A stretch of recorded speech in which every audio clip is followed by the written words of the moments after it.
Lors d'une réunion de haut niveau du Conseil des droits de l'homme à Genève ce lundi, la première ministre de la République démocratique du Congo, Judith Tuluka, a annoncé que 7000 personnes ont trouvé la mort depuis janvier dans les violents combats qui ravagent l'est du pays. Elle a également alerté sur la gravité de la situation humanitaire marquée par des déplacements massifs de population et des destructions dévastatrices. La crise s'est intensifiée avec l'avancée des rebelles du M23. Cette offensive représente l'escalade la plus grave observée dans la région depuis plus de 10 ans. Les rebelles ont pris le contrôle de vastes territoires dans l'est de la RDC, y compris des zones riches en minerais stratégiques, alimentant les craintes d'une guerre régionale plus étendue. Face à cette situation, Judith Tuluka a lancé un appel pressant à la communauté internationale, réclamant des sanctions dissuasives pour mettre fin à la violence. Elle a également souligné que près de 450 000 personnes se retrouvent sans abri après la destruction de camps de déplacés par les rebelles. Ces derniers ont étendu leur emprise sur plusieurs villes, exacerbant la crise humanitaire.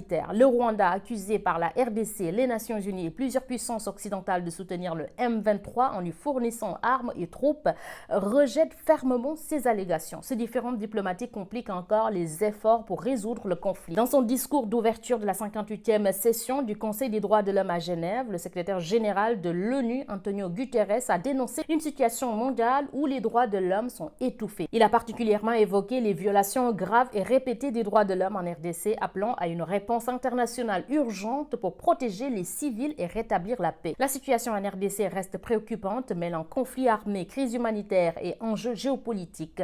L'Union africaine et la communauté internationale sont plus que jamais interpellées pour agir et prévenir une catastrophe humanitaire et sécuritaire de plus grande ampleur.